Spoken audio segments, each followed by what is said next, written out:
8 numerical है हमारे पास कि water waves in a shallow dish are 6.0 centimeter long. At one point, the water moves up and down at a rate of 4.8 oscillations per second. What is the speed of water wave and what is the period of water wave? के हमें wavelength given है and oscillation पर second frequency होती है वो भी हमें given है, हमने स्पीड फाइंड आउट करनी है और हमने इसका पीरियड फाइंड आउट करना है। पहले गिवन डाटा लिख लें कि वेवलेंथ लैम्डा हमें गिवन है 6 सेंटीमीटर। इसे पहले मीटर में कन्वर्ट कर लें, 100 से डिवाइड करते हैं हम सेंटीमीटर से मीटर में कन्वर्ट करने के लिए, यह आ जाएगा 0.06 मीटर। सेकंड थिंग हमें ओसिलेशंस पर सेकंड जो कि फ्रीक्वेंसी होती है वो भी गिवन है। फ्रीक्वेंसी क्या है 4.8, इसका यूनिट होता है हर्ट्ज। फाइंड हमने क्या करना है, पहले हमने स्पीड निकालनी है, देन हमने टाइम पीरियड फाइंड आउट करना है। स्पीड का, फ्रीक्वेंसी का और वेवलेंथ का आपस में जो रिलेशन है वो है speed is equal to frequency multiply by wavelength. Values put कर दें, फ्रीक्वेंसी क्या है 4.8 लैम्डा, वेवलेंथ है 0.06। इसे हम मल्टीप्लाई करेंगे तो हमारे पास जो स्पीड है वो आ जाएगी 0.29 मीटर पर सेकेंड। अब हमने टाइम पीरियड निकालना है। टाइम पीरियड इक्वल होता है reciprocal of frequency 1/f1 divided by frequency क्या है 4.8। इसे हम सॉल्व करेंगे तो हमारे पास टाइम पीरियड आ जाएगा जो कि 0.21 सेकेंड। ये था हमारे पास numerical number 8। Second last 9th numerical है हमारे पास कि at one end of a ripple tank 80 centimetre across a 5 hertz vibrator produces waves whose wavelength is 40 millimeter. Find the time waves need to cross the tank. एक ripple tank है जिसकी जो लंबाई कह लें, चौड़ाई कह लें, वो 80 सेंटीमीटर है और वहाँ पे एक वाइब्रेटर लगा हुआ है, उसके किनारे पे जो 5 हर्ट्ज की फ्रिक्वेंसी के साथ वेव्स प्रोड्यूस कर रहे हैं।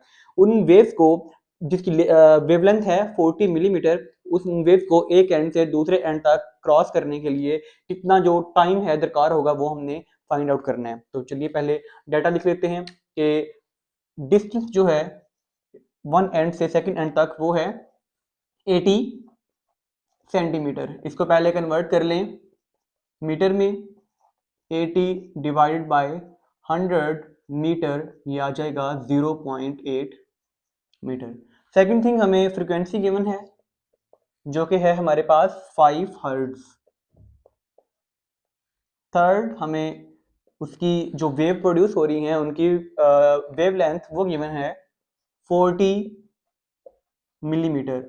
मिलीमीटर से मीटर में जाने के लिए हम 1000 से डिवाइड करते हैं, 40 डिवाइडेड बाय 1000 मीटर, ये आ जाएगा 0.04 मीटर।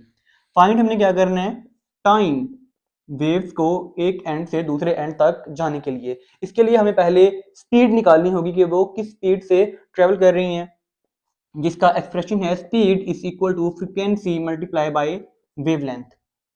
फ्रीक्वेंसी हमें गिवन है 5 हर्ट्ज, वेवलेंथ हमने निकाली है 0.04। तो इसका जो आंसर है हम इनसे मल्टीप्लाई करेंगे वो आ जाएगा 0.2 मीटर पर सेकंड। ये स्पीड आ गई है, वेव की स्पीड आ गई है। तो अब हम टाइम भी निकाल लेंगे। सिंपल सा एक्सप्रेशन है, स्पीड क्या होती है distance travelled by time taken. हमें टाइम निकालना है, टाइम इधर आ जाएगा, तो distance over speed, values put कर दें। टाइम, डिस्टेंस कितना ट्रेवल किया है 0.8 मीटर, स्पीड क्या थी 0.2।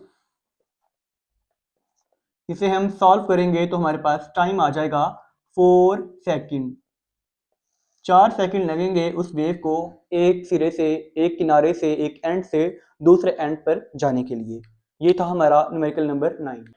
लास्ट न्यूमेरिकल है हमारे पास के what is the wavelength of a radio waves transmitted by an FM station at 90 megahertz where 1 mega is equal to 10 raised to power 6 and speed of radio wave is 3 cross 10 raised to power 8 metre पर second. कि एक radio wave transmitted station है जिस पर एक wave emit की जा रही है जिसकी फ्रीक्वेंसी है 90 मेगाहर्ट्ज एंड उसकी स्पीड है वो भी गिवन है हमें, हमने उसकी वेवलेंथ फाइंड आउट करनी है। तो इसका पहले डाटा लिख लें। गिवन फ्रीक्वेंसी है हमारे पास 90 मेगाहर्ट्ज, मेगा की भी वैल्यू गिवन है 90 cross 10 raise to power 6 hertz. Second thing हमें इसकी स्पीड गिवन है 3 cross 10 raise to power 8 metre पर सेकेंड। हमने लैम्डा इसकी वेवलेंथ फाइंड आउट करनी है। इन तीनों का जो एक्सप्रेशन है speed is equal to F lambda. हमने लैम्डा फाइंड आउट करना है तो फ्रीक्वेंसी नीचे आके यहाँ पे डिवाइड हो जाएगी, speed over frequency. Just values put कर दें। अब स्पीड क्या है 3 cross 10 raise to power 8, frequency है 90 क्रॉस 10 रेज़ टू पावर 6। नीचे जो 10 रेज़ की पावर 6 है ये ऊपर जाके माइनस हो जाएगा, 3 cross 10 raise to power 8 minus 6 divided by 90।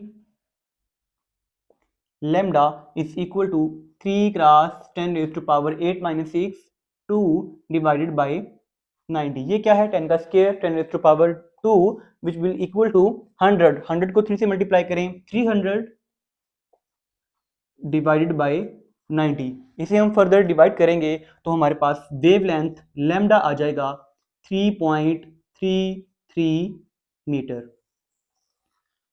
ये था हमारा लास्ट न्यूमेरिकल। तो अपना बहुत सारा ख्याल रखें। अल्लाह हाफिज़।